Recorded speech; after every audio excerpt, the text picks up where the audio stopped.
नमस्कार, ताल ठोक के भी बड़ी बहस में आपका स्वागत है। इस वक्त जी न्यूज मौजूद है कश्मीर में, जो लगातार सुर्खियों में है टारगेटेड किलिंग्स को लेकर। बड़ा सवाल यही है, क्या हिंदुओं पर घाटी में खतरा है? क्या कश्मीर हिंदुओं के लिए दूर है? क्या 2019 में आर्टिकल 370 हटने के 3 साल बाद भी कश्मीरी पंडितों और हिंदुओं के लिए घाटी में कुछ नहीं बदला है? क्या 1990 के दौर में वापसी होने जा रही है? क्या सच में जो आप सुन रहे हैं या पढ़ रहे हैं, दावे किए जा रहे हैं कि अब कश्मीर में हिंदू रहना नहीं चाहते, क्या उन दावों में कोई सच्चाई है? ये वो सवाल है जिनके जवाब आज ताल ठोक के में हम आप तक पहुंचाने की कोशिश करेंगे, वो भी ग्राउंड जीरो से। लेकिन सबसे पहले आपको बताते हैं हमारा आज का पोल क्वेश्चन, क्योंकि एक तरफ बार बार सरकार द्वारा, प्रशासन द्वारा ये वादा किया गया कि कश्मीर में पंडितों का पुनर्वास होगा, कश्मीर में हिंदुओं की वापसी होगी, तो उस दावे का क्या हुआ है? और इसीलिए आज हम ये पोल क्वेश्चन आपके लिए लेकर आए हैं कि क्या टारगेटेड किलिंग के बाद कश्मीरी पंडितों की वापसी, कश्मीर में हिंदुओं की वापसी मुश्किल हो गई है? आपको क्या लगता है, हाँ या ना? आपका जवाब जो भी हो znews.com/vote के माध्यम से हम तक पहुंचाइए और आपकी राय अपने इस ब्रॉडकास्ट के दौरान हम लगातार शेयर करने की कोशिश भी करेंगे। लेकिन हिंदुओं पर जो खतरा है, उसे किस तरह से उस पर सियासत हो रही है, उस पर किस तरह से पंडित और जो हिंदू हैं वो क्या सोचते हैं, और साथ ही जो आज अहम मीटिंग जिसके बारे में लगातार ये चर्चा हुई, क्या कोई ठोस कदम उठाया जाएगा? क्या टारगेटेड किलिंग के खिलाफ कोई ऐसी रणनीति बनाई जाएगी जिससे इस पर लगाम लगाई जा सके? इन सारे सवालों के जवाब आपको इस रिपोर्ट में मिलेंगे।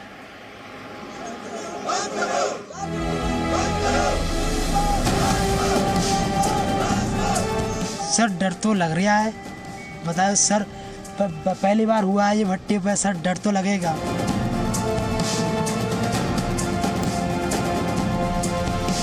जो गलती 90 के अंदर कश्मीरी मुसलमानों से हुई है कि हमने कश्मीरी पंडितों को यहाँ से जाने दिया, आज मैं चाहता हूँ कि वो गलती हम ना दोहराएं। ऑफिस में जाके मारते हैं लोग, कहाँ है सिक्योरिटी?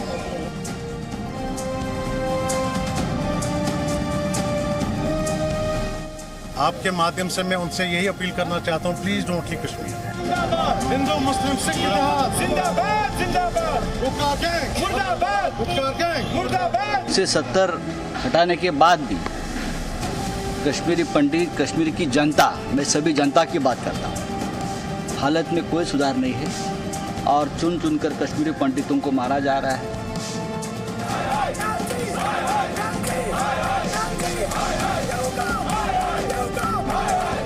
ये 370 का ढिंढोरा खूब पीट रहे थे। कश्मीरी पंडित मारे जा रहे हैं, हिंदू मारे जा रहे हैं, तो इसके लिए जिम्मेदार फिर कौन है? कुछ कदम जल्दी उठाए जाने की जरूरत है और सख्त कदम उठाए जाने चाहिए।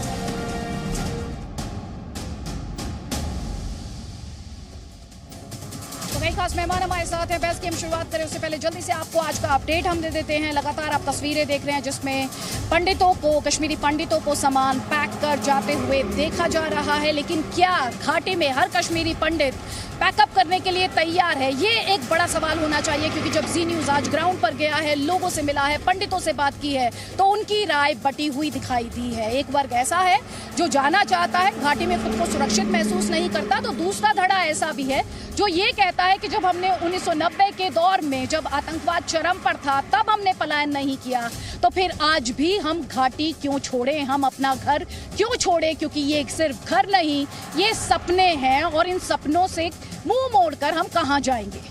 साथ ही अहम मीटिंग हो रही है जिसके बारे में थोड़ी देर पहले भी हमने आपको बताया। Home minister LG Manoj Sinha, इसके अलावा डीजीपी दिलबाग सिंह, जो खुफिया एजेंसियां हैं उनके प्रमुख, हाइब्रिड टेररिज्म को लेकर जो बड़ा चैलेंज है उसे किस तरह से काउंटर करना है, क्योंकि आपके लिए जानना जरूरी है कि जनवरी से अगर अभी तक बात की जाए तो 20 टारगेटेड किलिंग हुई हैं, जिनके बाद बार बार राजनीति ये सवाल उठा रही है कि जो आप दावे कर रहे थे कि 370 हटाने के बाद घाटी में, कश्मीर में अमन चैन की वापसी होगी, उन दावों का क्या हुआ? क्या वो दावे खोखले साबित हुए? सीधे तौर पर हमला किया जा रहा है केंद्र सरकार पर, उसे नाकाम साबित करने की कोशिश की जा रही है। और इस सब के बीच जो सोर्सेज के हवाले से हमारे पास खबर है, एडमिनिस्ट्रेशन की तरफ से इस तरह की कोशिश की जा रही है कि जो पोस्टिंग्स हैं घाटी में, पहले तो ये कोशिश की जा रही है कि जो पंडित हैं या हिंदू हैं उन्हें पोस्टिंग्स जम्मू में दी जाएं, और जिन्हें ये मुमकिन नहीं है उन्हें रूरल एरियाज में, घाटी के रूरल एरियाज से दूर रखा जाए। और ज्यादातर डिस्ट्रिक्ट ऑफिसेज जो हैं वहां पर पोस्टिंग दी जाए, क्योंकि ज्यादातर जो टारगेटेड किलिंग के मामले हैं वो रूरल एरिया से जुड़े हुए हैं। इस तरह के दावे बार बार किए जा रहे हैं। इसी से जुड़े हुए ताल ठोक के आज हमारे सवाल है, क्या घाटी में हिंदुओं के लिए रिस्क है? ये बड़ा सवाल है।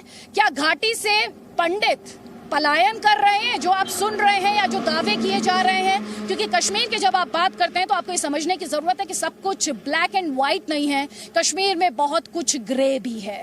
तो कई सवाल हैं और कई खास मेहमान हमारे साथ हैं। हमारे साथ जफर इस्लाम है बीजेपी का पक्ष रखने के लिए, हमारे साथ कश्मीरी एक्टिविस्ट रैना जी भी है। लेकिन सबसे पहले जफर इस्लाम, क्योंकि सारे सवाल अमित रैना के पास जाएंगे, लेकिन उससे पहले जफर इस्लाम, पहला सवाल मेरा आपसे है और आपसे सवाल ये है, आज जो कुछ हो रहा है घाटी में, सबसे पहला सवाल यही है कि 370 हटने के बाद आपने बार बार ये दावा किया कि घाटी में अमन चैन की वापसी होगी, शांति की वापसी होगी, ये नया कश्मीर होगा। लेकिन सिर्फ सियासत नहीं, खुद हिंदू और कुछ कश्मीरी पंडित ये सवाल पूछ रहे हैं कि अगर आज हम डर और दहशत में जी रहे हैं तो क्या ये नया कश्मीर है?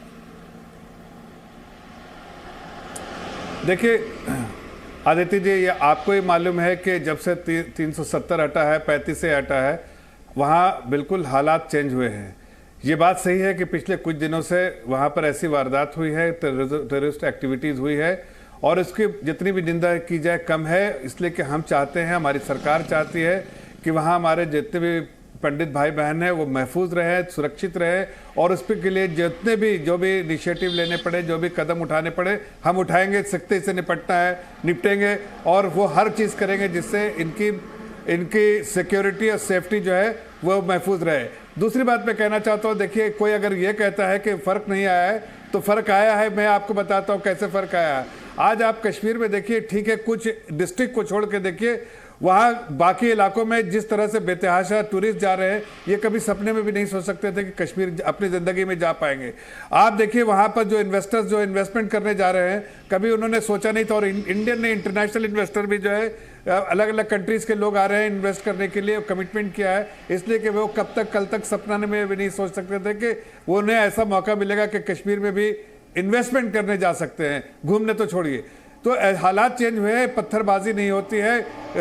लेकिन अभी जो रिसेंट जो किलिंग्स हुई है, सरकार संज्ञान में ले रही है, ली हुई है। और आज देखिए कल भी मीटिंग हुई थी, आज भी मीटिंग हुई है। वहाँ के दिलबाग सिंह जो वहाँ पर डीजीपी हैं, वहाँ के मीटिंग्स तो ठीक है सर, मीटिंग्स तो ठीक है, मीटिंग्स तो ठीक है सर, डेवलपमेंट भी ठीक है, डेवलपमेंट पर कोई सवाल नहीं पूछ रहा है सर। लेकिन जो सवाल है सर वो सिक्योरिटी को लेकर सवाल है। सवाल जो है वो कुछ कश्मीरी पंडितों का ये सवाल है कि वो आज भी असुरक्षित क्यों हैं, जो उनसे वादे और दावे किए गए वो पूरे क्यों नहीं हो रहे। हमारे साथ पीडीपी से पक्ष रखने के लिए मोहित भान है। सर प्लीज, मैं एक गेस्ट का एक कॉमेंट ले लेती हूँ, उसके बाद मैं आपको वापस फ्लोर दे दूंगी।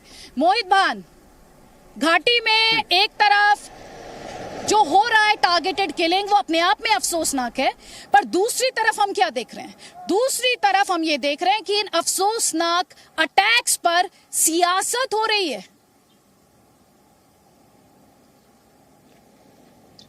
देखिए रिद्धि जी, मैं ये तो नहीं जानता कि आप किस चीज को सियासत कहना है, कि अगर इन लोगों की सिक्योरिटी के लिए आवाज उठाना सियासत है तो मैं ये सियासत रोज करूंगा। अगर इन लोगों के दुख दर्द में शामिल होना सियासत है तो मैं ये सियासत रोज करूंगा। अगर मेरी बरादरी के, मेरी कम्युनिटी के लोगों के ऊपर जबरदस्ती गेट पे ताला लगाकर उनको उनकी मर्जी के खिलाफ अंदर बंद रखा जाएगा तो मैं इस पे आवाज उठाऊंगा और मैं ये सियासत रोज करूंगा। अगर आपको ये सब चीजें सियासी लग रही है तो मेरे को कोई प्रॉब्लम नहीं है, मुझे कोई दिक्कत नहीं है। ये आपका अपना व्यू पॉइंट है, आपका नजरिया है।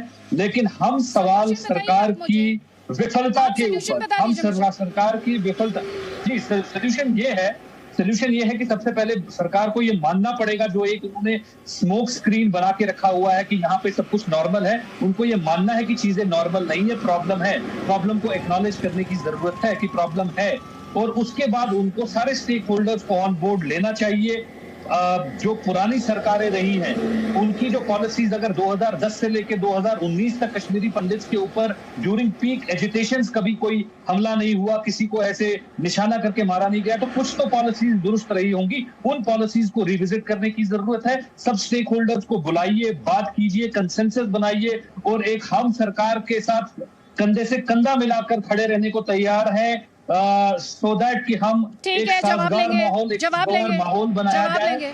जवाब लेंगे ना जवाब लेंगे इस पर बीजेपी से जवाब लेंगे। लेकिन जब आपने ये कहा कि पंडितों के लिए आवाज उठाना, तो पंडितों ने 1989 उसके बाद 90s में किस तरह से पलायन हुआ और किसके शासनकाल में पलायन हुआ और किस तरह से कश्मीरी पंडितों की जो टारगेटेड किलिंग्स की एक्चुअली अगर शुरुआत माना जाए और उन्हें किस तरह पलायन के लिए फोर्स किया गया। मोहित भान भूले नहीं, मुफ्ती मोहम्मद सईद साहब को भूले नहीं। उसमें आपकी पार्टी से भी सवाल है, लेकिन आपने मौजूदा सरकार से सवाल पूछा है। जफर इस्लाम, आपका जवाब, मानेंगे आप कि कश्मीर में हालात नॉर्मल नहीं है? देखिए, अगर कुछ थोड़े जो हालात जो कहीं बिगड़ते हैं कश्मीर में, तो उसके लिए सबसे बड़ी पार्टी जो दो पार्टियां हैं जिम्मेदार हैं, वो हैं पीडीपी और नेशनल कॉन्फ्रेंस। ये लोग लोगों को गुमराह करते हैं, लोगों को डराते हैं, धमकाते हैं, और ऐसे जो पाकिस्तान से जुड़े हुए जो लोग हैंडलर्स हैं या टेररिस्ट ऑर्गेनाइजेशन से जुड़े हुए लोग हैं, उनसे कहीं ना कहीं इनकी नज़दीकी देखी जाती है। इसलिए बहुत सारे जो वहाँ पर जो होते हैं, आज भी 160-70 टेररिस्ट हैं, उसमें बहुत सारे जो बाहर के हैं और कुछ लोकल्स भी हैं। लोकल्स इनकी शय पर लोकल्स जो है, इनके सपोर्ट से आप डायरेक्टली सपोर्ट ना भी करते हो, इनडायरेक्टली सपोर्ट करते हैं या अपनी बातों से उनको कॉन्फिडेंस देते हैं। इस वजह से ये टेररिज्म में आज मुलविस है यहाँ के लोकल लड़के जो है। हमारी सरकार ने हर तरह से ये इस बात को इंश्योर किया है कि वहाँ पर टेररिज्म खत्म हो। अगर आप उन्हें कह रहे हैं टेररिज्म, जफर इस्लाम जी, अगर आप ये कह रहे हैं कि टेररिज्म को ये प्रमोट करते हैं, तो आप इनके खिलाफ एक्शन क्यों नहीं लेते? लीजिए, इनके खिलाफ एक्शन किसने रोका? देखिए, सत्ता में तो आप है ना सर। नहीं, एक मिनट में मैं उसी के बारे में जिक्र कर रहा हूँ कि देखिए, हम कोई vindictive approach Bharatiya Janata party की सरकार का नहीं है। जो प्रेजेंटेशन होती है, उस प्रेजेंटेशन में इन्होंने व्हाट्सएप यूनिवर्सिटी पे देखा है, इन्होंने जम्मू कश्मीर को। लेकिन आप जमीन के ऊपर आइए, आप ये दिल्ली के ऐसे कमरे छोड़िए, जमीन के ऊपर, जमीन में सब देखा है। जमीन में हालात चेंज हो गए। मैं जमीन में 3 महीने बाद घूमा था, वहाँ चेंज होते हुए लोग चेंज हो रहे हैं। लोगों को अब एहसास हो रहा है कि सरकार, आप यह जब बोलते हैं कि भारत से यहाँ पर आएंगे, आप भारत, वो भी भारत का हिस्सा है, ये आपको समझना पड़ेगा। वो भारत का हिस्सा है, आज आपको समझना पड़ेगा। आप कहीं ना कहीं उसको भारत का हिस्सा नहीं मानते। उस चीज को गलत लोगों के साथ है, आप लोगों की विफलता, आपने अरे आपके लोगों के, आपकी शय की वजह से, आपका इंडायरेक्ट सपोर्ट की वजह से वहाँ मिलिटेंट जो है प्लान लेके रखे हुए। लेकिन आपको मैं बताना चाहता हूँ, ताकि चाहे कोई भी हो, चाहे आप हो, चाहे आपके पार्टी के कोई भी लोग हो, हम किसी को नहीं छोड़ेंगे, सबके साथ सख्ती से निपटेंगे। और हर एक चीज के ऊपर उंगली उठानी है। आप अरे अपने गिरबान में झांक रहे, तभी तो बता रहे हैं कि हमारा गिरबान और हमारा दामन साफ है, पाक है।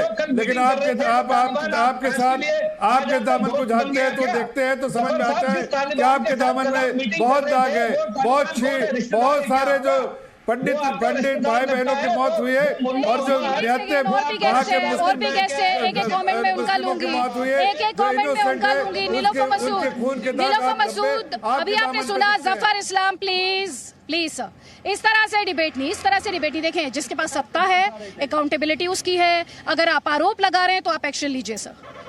और वही जो सियासत कर रहे हैं, उन्होंने अपने टाइम पर क्या किया? क्या वो पाक साफ है? क्या वो वोटों के लिए राजनीति नहीं कर रहे? उनसे भी सीधे तौर पर सवाल है, क्या सही मायने में कश्मीरी पंडितों की या कश्मीर में हिंदुओं की किसी को पड़ी है? ये अपने आप में बड़ा सवाल है सर। आज अगर वो अविश्वास महसूस करता है, आज अगर वो असुरक्षित महसूस करता है, तो ये बड़ा सवाल है। और इन सवालों के जवाब आप, यानी सत्ताधारी पक्ष बीजेपी और साथ ही पीडीपी एनसी कोई एड्रेस करने की कोशिश नहीं करते। और इसीलिए मैंने आपसे पूछा था मोहित भान कि आप सिर्फ और सिर्फ सियासत करते हैं। नीलोफर मसूद, बीजेपी आरोप लगा रही है कि अगर आतंकवाद जो बचा खुचा है, जो उसकी अब भी जो वो गिनती की उसकी सांसें बची हैं, वो इसलिए बची हैं क्योंकि पीडीपी और एनसी जैसी पार्टियां जो हैं वैली की, वो सपोर्ट करती हैं उसे। आदित्य जी, पहले तो इनको एक्सेप्ट करना चाहिए जो पिछले 7 सालों से 2014 से लेकर 2021-22 तक जो हालात है वो किसकी वजह से बिगड़े। पहले भी एक्सटोर्ट जब हुआ पंडित बरादरी का, उस वक्त भी ये सत्ता में थे और आज भी ये सत्ता में है। इनको कीचड़ उछाड़ने के बगैर कुछ नहीं आता। सिर्फ ब्लेम ही कर सकते हैं, लेकिन ये नहीं कहेंगे कि हमारी गलत नीतियों की वजह से जो आज फिर से हो रहा है उसकी रिस्पॉन्सिबिलिटी किसकी है। बस कीचड़ उछालना, एक दूसरे को टैग करना, यही इनकी सियासत रह गई है। इनको बोले खुदा के लिए आज इस सियासत को भलाई ताक रखकर ये कहे कि आज जिम्मेदार कौन है। अगर चीख चीख कर यहाँ पर मेरा पंडित भाई, मेरा सिख कम्युनिटी का कोई मुलाजिम कहीं पर भी वो चिल्ला रहा है, कहाँ है उसकी सेफ्टी जो वादा किया गया था 370 हटाने के बाद?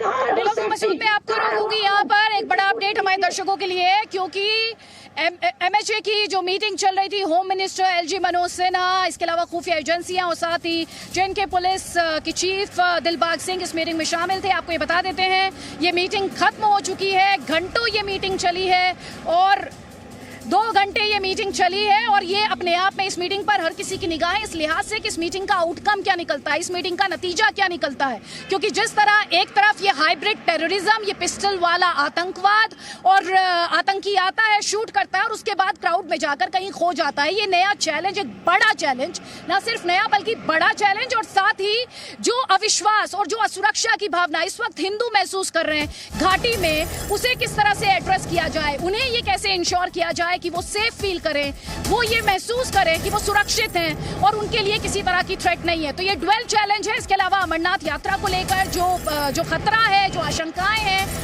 उन्हें देखते हुए जो इंतजाम किए गए हैं क्या वो काफी हैं, और जो इंतजामों की बात, जिन इंतजामों की बात की जा रही है, क्या उन इंतजामों पर ही प्रशासन आगे बढ़ेगा या फिर उसमें रणनीति में आप और बदलाव देखेंगे? क्योंकि लाखों की संख्या में अमरनाथ यात्रा के लिए रजिस्ट्रेशन की बात कही जा रही है। तो ये मीटिंग कई मायनों में काफी खास, बहुत अहम, न सिर्फ जम्मू कश्मीर के लिहाज से, आप एक तरीके से कह सकते हैं इसे भारत की नेशनल सिक्योरिटी के लिहाज से भी ये जो मीटिंग थी ये काफी अहम रही है। लेकिन नीलोफर मसूद, जब मैं आप पर वापस लौट रही हूँ तो आप अभी सवाल उठा रही थी बीजेपी पर, मैडम आप कैसे पाक साफ हैं? 1989 NC अपने पापों से कैसे पल्ला झाड़ सकती है मैडम? और उसके बाद आपने क्या किया है मैम? उसके बाद कौन सा इंसाफ दिलाया है कश्मीरी पंडितों को आपने? आतिथि जी, हमें आपसे सर्टिफिकेट नहीं लेनी है कि हमने क्या किया और क्या नहीं किया। आप ये मत कहिए कि हमने पाप यहाँ पर मैडम जनता का सुन तो वो लोग हैं जनता की सुन लीजिए ना मैम, मेरी बात सुनिए। और ये आश्वासन देते हैं लोगों को कि हम तुम्हारी जानें बचाएंगे। कहाँ है वो लोग? बता दीजिए मुझे, कहाँ पर है वो लोग? नया कश्मीर में है कहाँ? शांति कहाँ है? पीस कहाँ है? किस नए कश्मीर? हाँ मैम, नया कश्मीर नहीं है, नया कश्मीर नहीं है, बिल्कुल सही आप कह रही हैं। ये वो आप कहना चाह रही हैं ये वही 89 वाला कश्मीर है जो नेशनल कॉन्फ्रेंस के शासनकाल में देखने को मिला था। नेशनल कॉन्फ्रेंस की एक तरह से कहें तो विरासत मान सकते हैं। यही कहना चाह रही है ना अमित रैना, नीलोफर मसूद यहाँ पर? नहीं, बिल्कुल यही कहना चाह रही हैं। ये दोनों पार्टियां PDP और नेशनल कॉन्फ्रेंस घड़ियाली आंसू बहाना बंद करें तो मेहरबानी होगी। हमें आपसे कोई लेना देना नहीं है। आप हमारे लिए ना बात करें, ना हमारे लिए घड़ियाली आंसू बचाएं।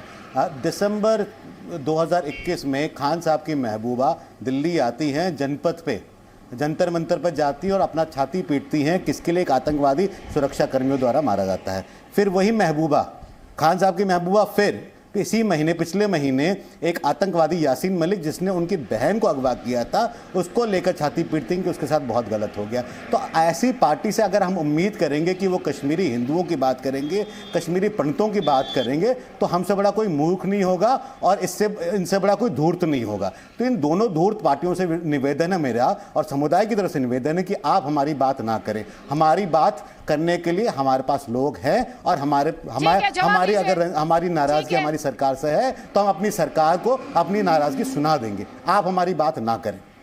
ठीक है, जवाब ले लीजिए। पहले मोहित भान, उसके बाद नीलोफर मसूद, जल्दी। देखिए, कश्मीरी पंडित वो कह रहे हैं कि आपसे मरहम नहीं लगवाना है जख्मों पर।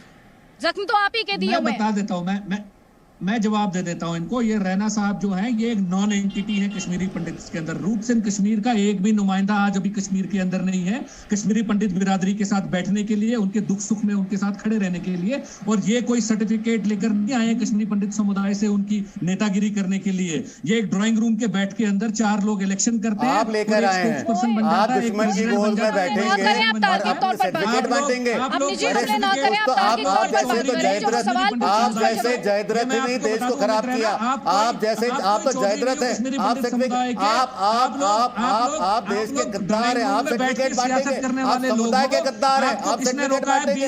अरे आप पाकिस्तान की गोद में बैठने वाले पिट्ठू है, आप सर्टिफिकेट बांटेंगे। खान साहब कहीं और जाके बात करिए, खान साहब कहीं और बात करिए। पाकिस्तान के पिट्ठुओं को हमें नहीं चाहिए उनकी नुमाइंदगी। आप बैठी ISI की गोद में और महबूबा जी की गोद में, समझिए हमें अपनी सर्टिफिकेट नहीं चाहिए आपकी।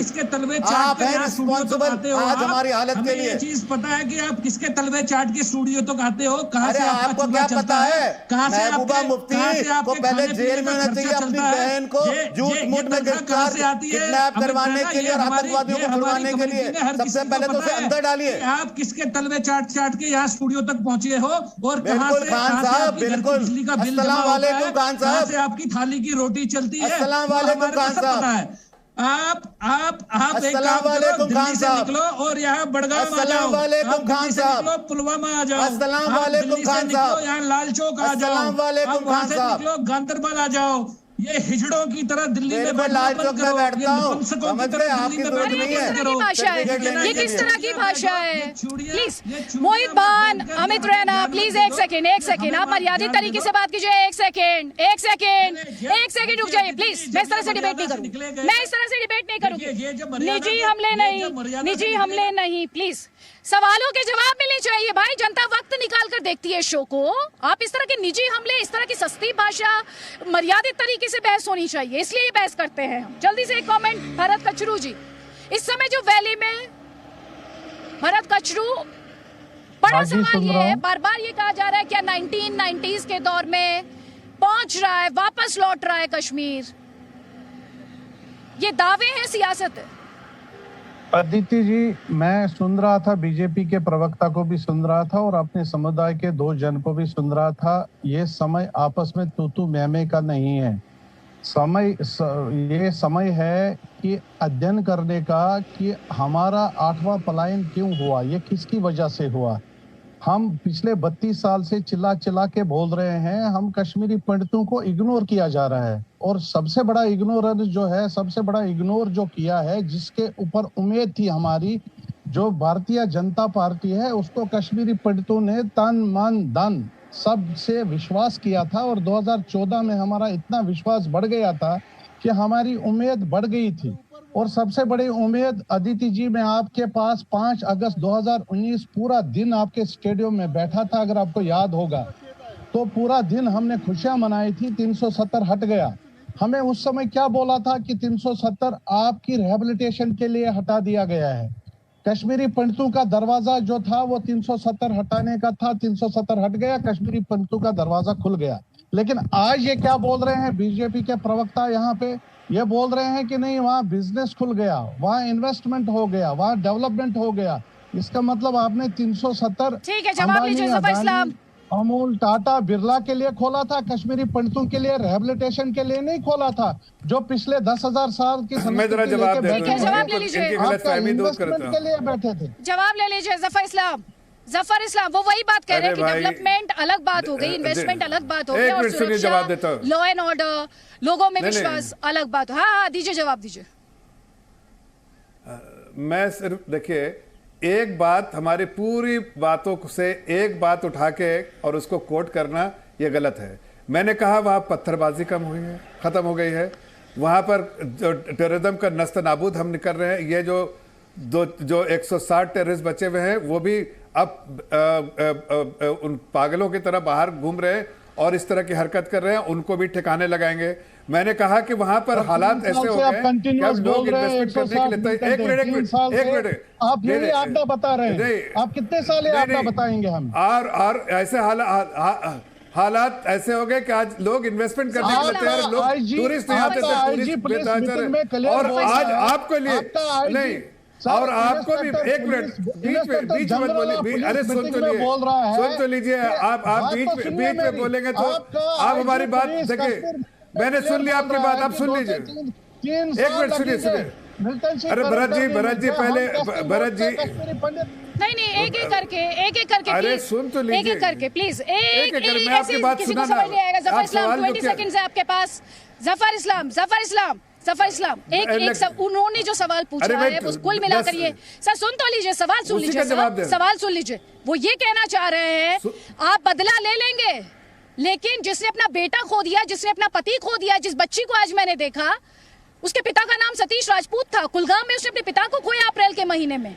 वो बच्ची आज भी अपने पिता का इंतजार कर रही है। क्या उसका पिता लौट आएगा सर? प्रिवेंशन की बात हो रही है सर। एक मिनट जरा सा देखिए, मैं बहुत संजीदगी से और जिम्मेदारी के साथ बात कह रहा हूँ।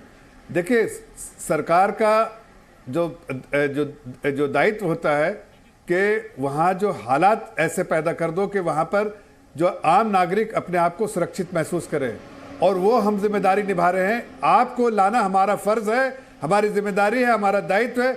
आपको वहाँ सुरक्षित रखना हमारी जिम्मेदारी है, वो हम जिम्मेदारी निभाएंगे। और आप ही नहीं, वहाँ पर जितने और मासूम इनोसेंट कश्मीरीज हैं उस सब की जिम्मेदारी हमारी है, सरकार की जिम्मेदारी है। इसलिए कि टेररिस्ट तो 160 लोग हैं और उसके उसके हैंडलर्स कुछ लोग हैं, उनके अलावा तो सब मासूम इनोसेंट कश्मीरी है। हमें देखना है कि उनमें उनको दबा के कौन इस्तेमाल करता है। उनके साथ खात्मा नहीं हो रहा सर, आतंक का खात्मा हो रहा है। इससे इस पर कोई सवाल थोड़ी उठा रहा है। और सवाल इस बात पर उठ रहा है कि जो निर्दोष और बेकसूर लोगों की जान जा रही है उसे लेकर सवाल उठ रहा है।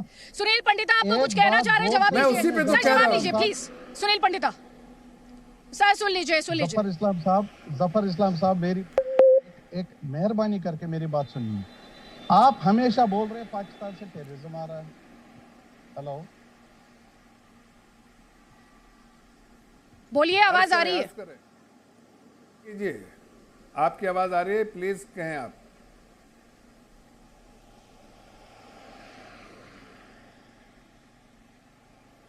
पंडिता साहब, सुनील पंडिता जी, आपकी आवाज आ रही है सर, बात पूरी करें। जी मैं सुन पा रहा हूं आपको, मैं सुन पा रहा हूं, अर्ज करें। जी, बेसिकली मेरा सिंपल एक क्वेश्चन है, 1990 से लेकर आज तक हम कितनी बार विस्थापित हो गए? Who is on the back? देखिए, सरकारें आती गई जाती गई। क्या पाप है इन बच्चों का जिन्होंने एक रिलेशन मेंटेन करने के लिए कश्मीर में फिर बातचीत की थी, चाहे वो कांग्रेस सरकार ने दिया, बीजेपी सरकार ने दिया। हमें उस चीज से मतलब नहीं है, कोई चीज हमें सरकार से मतलब है। Being as a non political person, मुझे किसी पार्टी पक्ष से कोई मतलब नहीं है, मुझे सरकार से मतलब है। अगर ये गए उसके बाद जब मतलब अभी जो है मतलब 2-3 साल से जो है कुछ ज्यादा ही परेशानी हो रही है, इसके पीछे है क्या? सरकार बड़े बड़े दावे कह रही है कि हमने इनके लिए वो किया, ये किया। उसके बाद अगर ये अपना विरोध कर रहे हैं, इनको लाठीचार्ज हो रहा है, इनको ऊपर टायर गैसेस फेंके जा रहे हैं। और सिंपल सी बात, आज ये कहते हैं जीने का अधिकार, ये कहते हैं जब तक आपको कश्मीर में हालात ठीक हो जाएंगे तब तक हमें आप रिलोकेट कीजिए। सिंपल सी बात है, इसमें कुछ है नहीं। अगर अभी मेरे साथ जो अभी बीजेपी के है, अगर अभी ये कह रहे थे कि कश्मीर में हम हालात ठीक करेंगे, अच्छी बात है। मैं आपको जवाब देता हूँ जी, आप पहले मेरी बात को जवाब देता हूँ। देखिए, आप मेरी बात आप पहले कंप्लीट सुन लीजिए। अच्छा ठीक है, आप खत्म करें सर, मेरी बात तो आप कंप्लीट सुन लीजिए। अभी जो है आज के डेट में भी मतलब आप देख सकते हैं, जी सुनिए, अभी भी इस समय भी जो ये अभी शो में अभी जो चल रहा था, हमारी बात कम चल रही थी, इसमें भी जो है पीडीपी कांग्रेस बीजेपी बात चल रही थी। आप इसको साइड में रख के हमारा फैसला कीजिए। चूंकि 32 साल से हम दर पे दर है, 3 जनरेशन हमारी खत्म हो गए, उसके बाद भी आज भी हमें जो पलायन होना पड़ता है। Who's on the back? आप ये देख सकते हैं कि ये कह रहे हैं अभी जो है अपने हेडक्वार्टर पर जाइए। अभी जो राहुल भाई थे कि वो अपने हेडक्वार्टर में ही थे, वो उस जगह पर थे जहां पर जस्टिस मिलती है, और उसको जस्टिस के बदले जी उसको जो है जस्टिस के बदले जो है वहां पर गोली मिल रहा है। और ये कहते हैं कि हम ज़फ़र इस्लाम 40 सेकंड्स प्लीज, जल्दी सब पैनलिस्ट को मिलना चाहिए सर, प्लीज जल्दी। बिल्कुल जल्दी। देखिए, आपकी चिंता जो है वो चिंता है सुरक्षा को लेके, आपकी चिंता है जो सिक्योरिटी के, आपकी सिक्योरिटी, परिवारजन की सिक्योरिटी, सबकी सिक्योरिटी को लेके है। आज यहाँ पर बैठक हुई, देखिए हमने जो कदम उठाए थे उससे काफ़ी हद तक जो है लोग आराम से वहाँ पर बसने लगे थे, लेकिन कुछ कमियां रह गई, जिसकी वजह से जो अभी पिछले कुछ दिनों में देखा गया कि ऐसे वारदात हुए हैं। इसके पूरी संज्ञान लेते हुए और क्या इंफॉर्मेशन सरकार के पास है, उसके हिसाब से सरकार आज बैठक कर रही है, कुछ बड़े फैसले लेगी जिससे आपकी सिक्योरिटी को और मजबूती आए और आप महफूज अपने आप को महसूस करें। वहां सिक्योर महसूस करें। सरकार वो चिंता कर रही है और उसका आज आपको कुछ अनाउंसमेंट आएगा। उम्मीद कर रहे हैं कि कुछ ऐसा फैसला लेगी, क्योंकि ग्राउंड पर अगर पंडित और हिंदू खुद को सुरक्षित नहीं महसूस करेंगे, उन्हें इनसिक्योरिटी फील होगी, असुरक्षा फील होगी, तो फिर अपने आप में आपके प्रशासन के लिए ही चैलेंजेस और ज्यादा बढ़ जाते हैं और इन सवालों को बहुत गंभीरता से टैकल करने की आपको बहुत ज्यादा जरूरत भी है। मोहित भान और नीलोफर मसूद, जल्दी जल्दी आपके काउंटर्स प्लीज। देखिए अदिति जी, ये तू मैं की बहस में मैं पढ़ना नहीं चाहता था, अनफॉर्चुनेटली ये वहां चली गई। ये पंडिता साहब ने बड़ी अच्छी बात बोली कि मुद्दा कश्मीरी पंडितों का है और कश्मीरी पंडितों पर फोकस रहना चाहिए। आप जहां तक बात कर रहे हैं बीजेपी के प्रवक्ता की, हम हालात ठीक कर देंगे। देखिए, एक तो आप ये जो 160 बोल रहे हैं, ये नहीं है, आपको आईजी सीआरपीएफ और डीजी पुलिस और जीओसी की जो मीटिंग्स और उनकी प्रेस कॉन्फ्रेंस हुई उसके नंबर सुनने चाहिए। They say that the militants are ranging between 250 to 275 here, okay, and this is the constant number. ये कांस्टेंट एक नंबर है जो हर साल वो बताते हैं कि 250 से 275 के बीच में है। एनकाउंटर्स होते हैं, मिलिटेंट्स मारे भी जाते हैं, लेकिन उतनी ही तेजी से नई रिक्रूटमेंट भी हो रही है, ठीक है। तो इसको भी आपको एड्रेस करना पड़ेगा। दूसरी चीज, जहां तक आप कश्मीरी पंडितों की बात कर रहे हैं, खाली कश्मीरी पंडित ही यहाँ पे अनसेफ नहीं है। Kashmiri non local labour, Kashmiri civilian जो मेजॉरिटी कम्युनिटी से मुस्लिम है, वो अगर आप देखेंगे पिछले 32 दिन के अंदर 18 टारगेटेड किलिंग्स हो चुकी है। उस 18 टारगेट किलिंग के अंदर में से 4 हिंदू हैं और 14 मुस्लिम है। तो कोई भी कश्मीर में सेफ नहीं है, वो चाहे माइनॉरिटी कम्युनिटी से है, वो चाहे मेजॉरिटी कम्युनिटी से है, कोई भी बंदा सेफ यहाँ पे नहीं है। कल रात को भी बड़गाम में आप देखें जो नॉन लीगल लेबर्स थे उनको भी मारा गया। देखिए, आपको एक्नॉलेज तो कीजिए कि हाँ जी हालात ठीक नहीं। आप क्यों बार बार बोल रहे हैं हमने सब ठीक कर दिया, हमने सब ठीक कर दिया? इसमें कोई बुराई थोड़ी है, हम आपका गला थोड़ी पकड़ लेंगे, नहीं जी आपने ये क्यों मान लिया कि ये गलत है। हमने भी सरकारें चलाई हैं, हमारे सरकार ने, हम ये नहीं बोल रहे कि गोल्डन पीरियड था। भी तो नहीं रही है ना मोहित भान, आपकी नेता की सकारात्मक है, क्यों नहीं है? आप मुझे बताइए क्यों सकारात्मक नहीं है? लेकिन महबूबा मुफ्ती कैसी बातें करती हैं? महबूबा मुफ्ती कहती है ये तो इंडियन गवर्नमेंट जो है उसकी मसल पॉलिसी है, वो कहती है पाकिस्तान से बात कर लो तभी अमन चैन आ पाएगा। आउट ऑफ सिलेबस बात है, वो ना तो एमईए में काम करती है, ना वो इस देश की विदेश मंत्री है। प्लीज मोहित भान, सिक्योरिटी उनके पास नहीं है, नहीं सिक्योरिटी उनके पास नहीं है। आपको मैं वापस मंच दूं, ठीक है? 10 सेकंड्स ले लीजिए, पूरी कर लीजिए 10 सेकेंड्स। आप बोल रहे हैं कि हम सकारात्मक बात नहीं करते, आप पाकिस्तान से बात करने की बात करते हैं। जब यही बीजेपी गवर्नमेंट तालिबान के साथ बात कर सकती है, वो जहां तालिबान कल तक ग्लोबल टेररिस्ट थे उनके साथ बात कर सकती है, तो पाकिस्तान के साथ बात करने में क्या दिक्कत है? सिविल गवर्नमेंट के साथ अगर हमारे को अपने पड़ोस में हालात ठीक करने, क्या वाजपेयी जी ने वहां पे बात नहीं की? क्या नरेंद्र मोदी जी ने वहां पे पहले बात नहीं की है? क्या आज तो अभी हम बिजनेस वहां पे पाकिस्तान के साथ नहीं कर रहे हैं? क्या डिप्लोमेटिक चैनल में अभी डोवाल साहब ने सऊदी अरब मोहित भान, तो इस पर जवाब ये होना चाहिए। मोहित भान, इस पर जवाब ये होना चाहिए। नहीं, अब पाकिस्तान से बात करने की वकालत करती है महबूबा मुफ्ती, लेकिन एक के बाद एक टारगेटेड किलिंग्स हुई। महबूबा मुफ्ती ने पाकिस्तान को तो कोई चेतावनी नहीं दी, उन्होंने पाकिस्तान की तो कोई निंदा नहीं की, उन्होंने पाकिस्तान से तो कोई सवाल नहीं पूछा। पाकिस्तान से आतंकवाद का किस तरह से एक्सपोर्ट किया जाता है किसी से छिपा है क्या? मोहित भान प्लीज, डिबेट में कुछ अच्छी बातें और सियासत सॉफ्ट सेपरेटिज्म की उस पे सवाल है। महबूबा मुफ्ती की सियासत पर सवाल है। जल्दी से नीलोफर मसूद और उसके अमित रैना का जवाब ले लीजिए, अमित रैना का काउंटर ले लीजिए, उसके बाद नीलोफर मसूद प्लीज जल्दी।